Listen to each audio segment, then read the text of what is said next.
Richie Evans, 1979. Très bel album. Il s'appelle Connexion.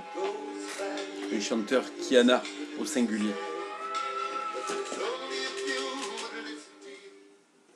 Bonjour à tous, ça fait longtemps que j'avais pas fait de petite vidéo.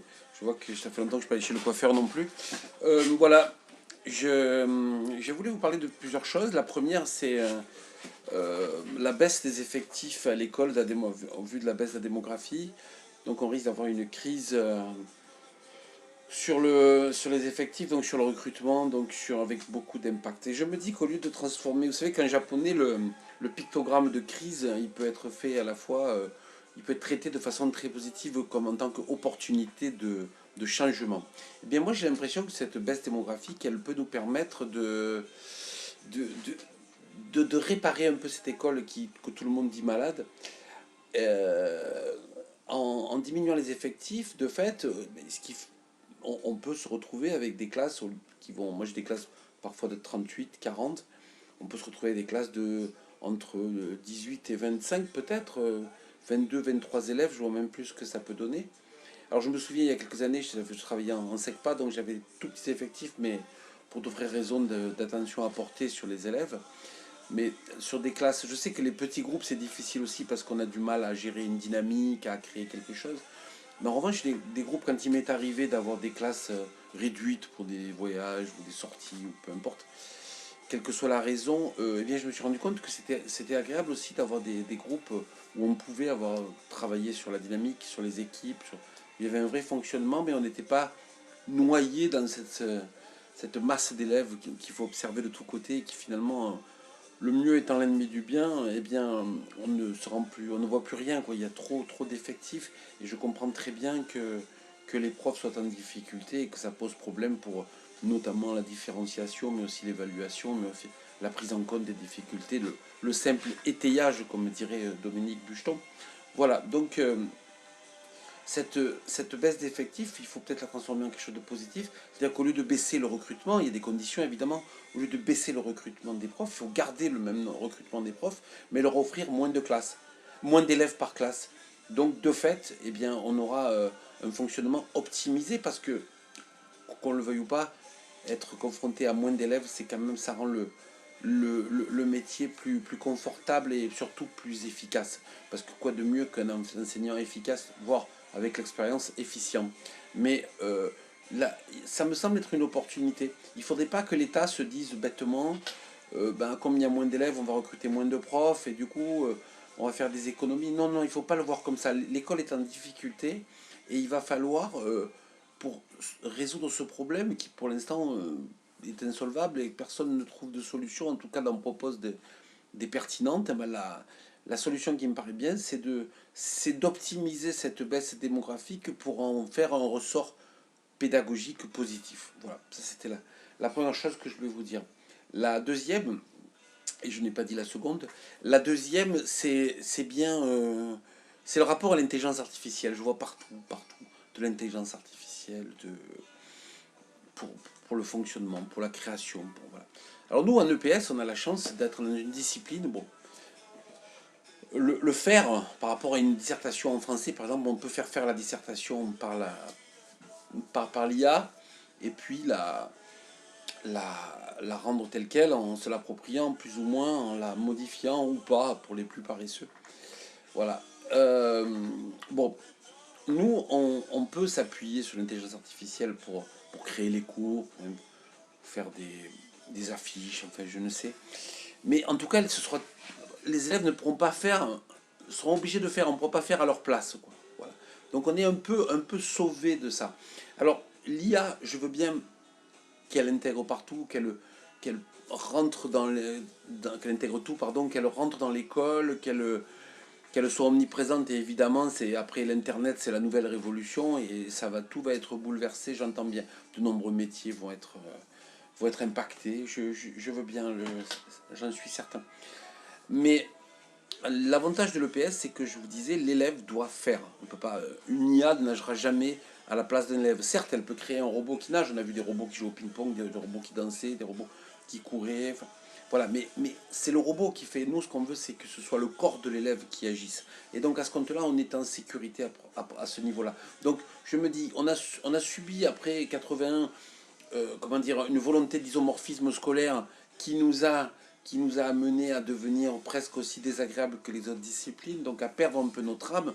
Là, il ne faut absolument pas qu'avec l'IA, on perd notre âme en EPS. On ne va pas faire un deuxième isomorphisme, puisque tout le monde utilise l'IA, utilisons l'IA. Non, on n'utilise pas l'IA, on s'en sert. C'est comme les outils, c'est comme l'argent. Hein. C'est bon esclave et mauvais maître. C'est-à-dire que, bien sûr qu'il va falloir prendre en considération l'IA, mais ne pas se vassaliser à son apparition et à l'impact qu'elle peut gérer et qui va générer, je pense, euh, qui va générer des transformations surtout sur le pôle didactique, dans la préparation des cours. Mais gardons intact le pôle pédagogique, ne la faisons pas intervenir trop et essayons de garder notre âme dans cette révolution. Révolution ou évolution en tout cas, enfin, en tout cas de ce changement, parce que je ne sais pas s'il faut attribuer une valence positive à tout ça. En tout cas, on ne peut pas y résister, on ne peut pas le dénier, on ne peut pas faire une narration différente, le réel est ce qu'il est, et il va falloir qu'il y ait une prise en compte réelle. Troisième point que je voulais aborder avec vous rapidement, il me semble que notre discipline est toujours dans cette ambivalence entre ceux qui parlent le terrain et qui sentent un peu le survêt, les vestiaires et le chlore du pédiluve, et puis ceux qui sont dans la théorie et dans une tentative de conceptualisation plus ou moins réussie de ce qu'on fait ou ce qu'on doit faire, ce qu'on devrait faire, ce qu'ils pensent qu'on devrait faire. Voilà. Moi, je commence à être un peu las de tout ça, c'est-à-dire que on a toujours essayé de gérer un pied dans la basket, un pied dans le mocassin, c'est-à-dire le pôle actif terrain et le pôle réflexif bureau écrit. Voilà, mais il y a peut-être quelque chose à mettre en place. Je pense que ce qui dysfonctionne, c'est que il y a une communication qui est interne et efficace, c'est celle du terrain, et une communication qui, si elle est externe, est efficace, c'est celle des concepts, des médias, et ainsi de suite. Mais le prof de base ne se retrouve pas d'un côté, et celui qui est extérieur à la discipline ne se retrouve pas de l'autre.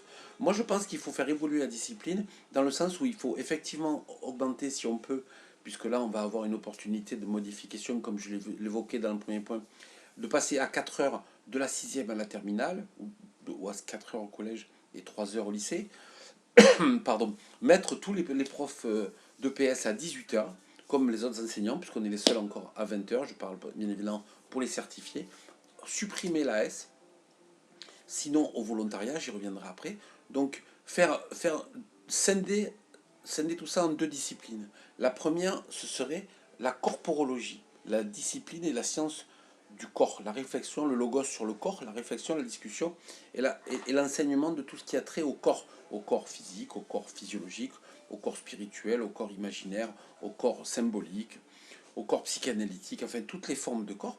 Ça, c'est une partie qui serait très théorique, à laquelle il faudrait consacrer une part de la formation, 1 heure par semaine, par exemple, pour toutes les classes, avec une évolution programmative et curriculaire qui permettrait une réelle prise en compte de la réalité du corps, puisque finalement, ce corps, hein, comme dit Spinoza, on ne se doute pas de ce que peut un corps, mais ce corps, il nous suit toute notre vie, alors autant l'apprivoiser et le connaître pour être heureux avec lui, puisque ça va être notre partenaire, hein, puisqu'on est EST plus notre corps qu'on ne l'a, vous savez, je l'ai déjà dit, donc on ne possède pas son corps, on est lui.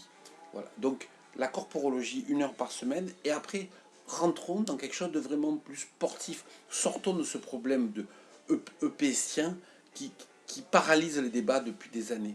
Donc une réflexion sur le corps, un cours théorique ou pratique, mais avec des apports sur la réalité par des activités aussi un peu différentes, qui peuvent être le yoga, la méditation, la sophrologie, et puis une réalité plus sportive, comme font nos camarades en Europe et ailleurs, où on fait vraiment une pratique sportive ancrée, alors que là, elle est réalisée, mais de façon masquée, avec des pseudo-appellations comme forme de pratique, ou je ne sais quelle esquive, pour ne pas dire ce qu'on fait. Enfin, on sombre un peu dans le ridicule. Là, on parlera à tout le monde. On parlera aux profs de l'intérieur qui seront dans le faire, et aux profs de l'extérieur qui seront dans le...